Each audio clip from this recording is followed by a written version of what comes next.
ಸಮ್ಯಕ್ ಸುದ್ದಿವಾಹಿನಿಗೆ ಸ್ವಾಗತ. ನಾನು ತುಕಾರಾಮ್ ಗೌರೆ.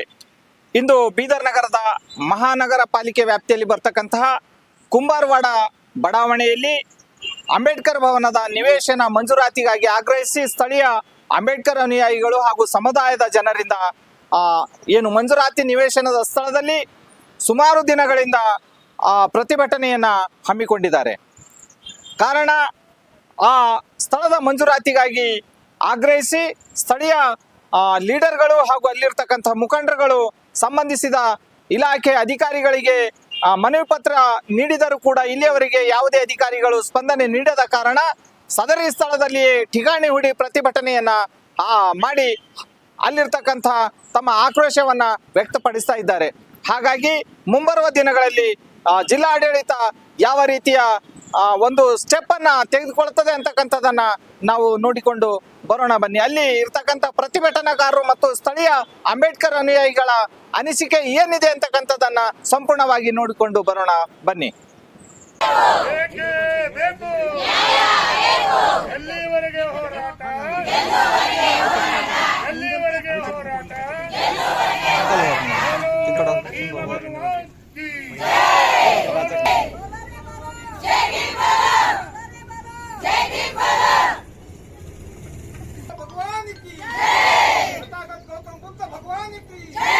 ದಲಿತರಿಗೆ ಯಾಕೆ ಹರಾಸ್ಮೆಂಟ್ ಆಗ್ತಾ ಇದೆ, ಎಲ್ಲ ಕಡೆ ನಮ್ಮ ಮೇಲೆ ಯಾಕೆ ದೌರ್ಜನ್ಯ ಆಗ್ತಾ ಇದೆ, ಇದು ಸರ್ಕಾರ ಭಾಳ ನಮ್ಮ ಮೇಲೆ ಹರಾಸ್ಮೆಂಟ್ ಮಾಡ್ತಾ ಇದೆ. ಆದ್ರೂ ಕೂಡ ಇದು ಜಾಗ ನಮ್ಮ ಅಂಡರ್ದಾಗ ಬರೋರಿಗೂ ನಾವು ಇಲ್ಲಿಂದ ಹೇಳೋದಿಲ್ಲ, ರಕ್ತದ ಖಾಲಿ ಹಾರಲ್ಲ, ನಾವು ಹೆಣ್ಮಕ್ಳು ಅದಕ್ಕೆ ತಯಾರಿದ್ದೆವು.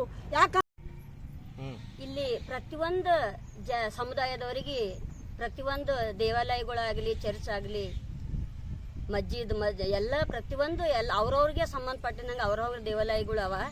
ಆದ್ರೆ ನಮ್ಮದು SC ಸಮುದಾಯದವರಿಗೆ ಇಲ್ಲಿ ವಿಹಾರ ಆಗಲಿ ಅಂಬೇಡ್ಕರ್ ಭವನ್ ಆಗಲಿ ಯಾವುದೇ ಒಂದು ರೀತಿಯ ನಮ್ಗೆ ಇಲ್ಲಿ ಕೂಡ್ಲಿಕ್ಕೆ ಜಾಗ ಇಲ್ಲ. ಅಂಬೇಡ್ಕರ್ ಅವರ ಹಟ್ಟಿಯನ್ನು ಕಟ್ಟಿ ಸುಮಾರು ವರ್ಷದಿಂದ ನಾವಿಲ್ಲಿ ಅಂಬೇಡ್ಕರ್ ಜಯಂತಿಯನ್ನು ಮಾಡ್ತೇವೆ. ಮತ್ತು 6 ಡಿಸೆಂಬರ್ ಆಗಲಿ 26 ಜನವರಿ ಆಗಲಿ ಮತ್ತು 15 ಆಗಸ್ಟ್ ಆಗಲಿ ಎಲ್ಲ ಮಾಡ್ತಾ ಇರ್ತೇವೆ, ಆಚರಣೆ ಮಾಡ್ತಾನೆ ಇರ್ತೇವೆ.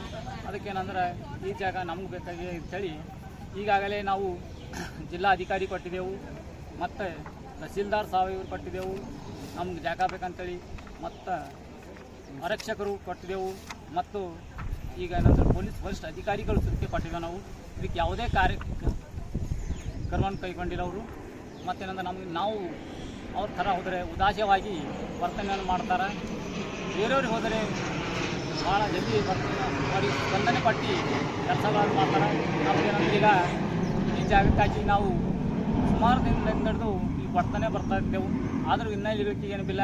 ನಮ್ಗೆ ಪೊಲೀಸರಾಗಲಿ ಯಾರೇ ಆಗಲಿ ಆಚಾರ್ಯ ಕೊಡ್ತಾ ಇದ್ದಾರೆ, ಮಗರು ಇದು ಕೆಲಸ ನಮ್ಗೆ ಇದು ಜಾಗ ಕೊಡ್ತಾಯಿಲ್ಲ, ನಮ್ಗೆ ಈ ಜಾಗ ಬೇಕಂಥೇಳಿ ಹೋರಾಟ ಮಾಡ್ತೇವೆ. ಕೆಲವರು ಬೇಕಂಥೇಳಿ ಸುಳ್ಳೆ ನಮ್ಮಲ್ಲಿ ಅಪವಾದನೆ ಮಾಡ್ತಾ ಇದ್ದಾರೆ.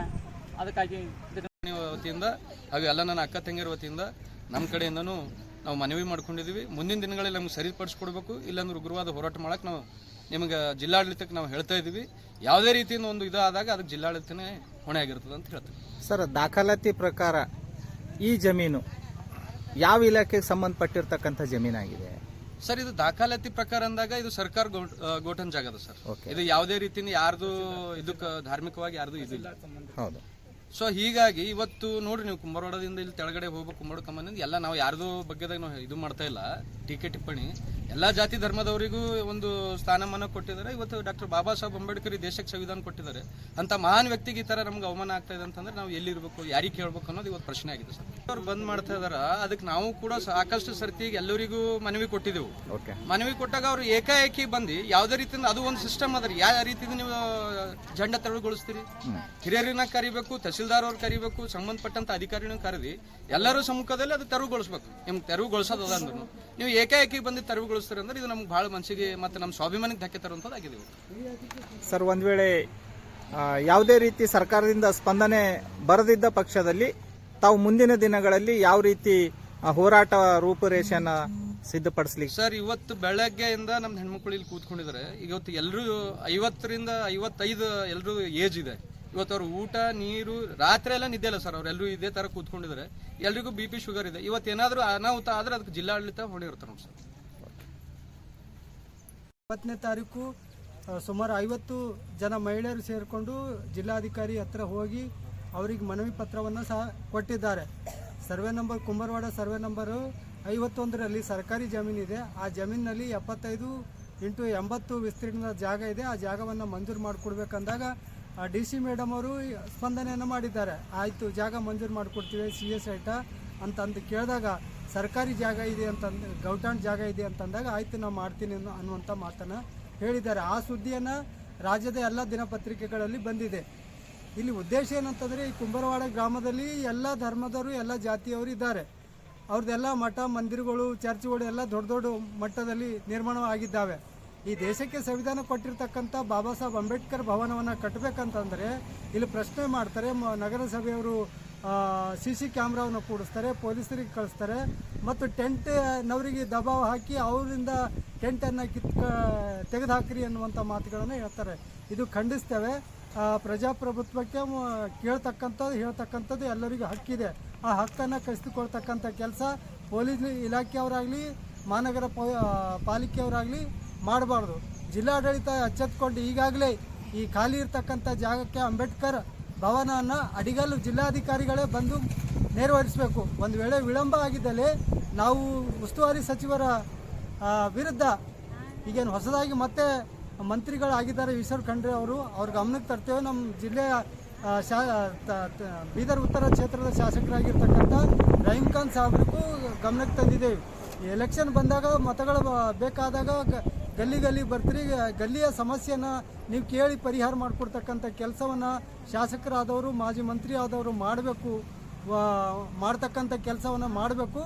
ಮಾಡದೇ ಇದ್ದಲ್ಲಿ ಅದು ಹೋರಾಟದ ರೂಪುರೇಷೆಗಳನ್ನು ಉಗ್ರವಾಗಿ ತಾಳ್ತದೆ. ಈ ಕುಂಬರವಾಡ ಗ್ರಾಮ ಅಷ್ಟೇ ಅಲ್ಲ, ರಾಜ್ಯದ ಎಲ್ಲ ಕಡೆ ಚಳವಳಿಯನ್ನು ಪ್ರಾರಂಭ ಮಾಡಿ ಇಲ್ಲಿ ಯಾವ ಸ್ಥಳದಲ್ಲಿ ಡಾಕ್ಟರ್ ಬಾಬಾ ಸಾಹೇಬ್ ಅಂಬೇಡ್ಕರ್ ಅವರ ಸಮುದಾಯ ಭವನ ನಿರ್ಮಾಣ ಆಗಬೇಕು ಅದೇ ಸ್ಥಳದಲ್ಲಿ ಭವನವನ್ನು ಜಿಲ್ಲಾಧಿಕಾರಿಗಳು ಮತ್ತು ಉಸ್ತುವಾರಿ ಸಚಿವರು ಅಡಿಗಲ್ಲು ಹಾಕ್ತಕ್ಕಂಥ ಕೆಲಸವನ್ನು ಮತ್ತು ಎಲ್ಲ ಪೊಲೀಸ್ ಇಲಾಖೆಯ ಸಿಬ್ಬಂದಿ ವರ್ಗದವರು ಸಹ ಇಲ್ಲಿ ಬಂದು ಈ ಅಡಿಗಲ್ಲು ಸಮಾರಂಭಕ್ಕೆ ಸಹಕಾರ ನೀಡಬೇಕು. ಮತ್ತು ಈ ಭವನನ ಕಟ್ಟಬೇಕಾದ್ರೆ ಸುಮಾರು 50 ಲಕ್ಷ ಖರ್ಚು ಬರ್ತದೆ. ಸಮಾಜ ಕಲ್ಯಾಣ ಇಲಾಖೆ ಅಧಿಕಾರಿಗಳು 50 ಲಕ್ಷನ ಈ ಭವನ ನಿರ್ಮಾಣ ಮಾಡಲಿಕ್ಕೆ ಕೊಡಬೇಕಂತೇಳಿ ನಾನು ಡಾಕ್ಟರ್ ಸುಬ್ಬಣ್ಣ ಕರಕನಳ್ಳಿ ಸಾಹಿತಿಗಳಾಗಿ ತಮ್ಮಲ್ಲಿ ವಿನಂತಿ ಮಾಡ್ಕೊಳ್ತಾ ಇದ್ದೀನಿ.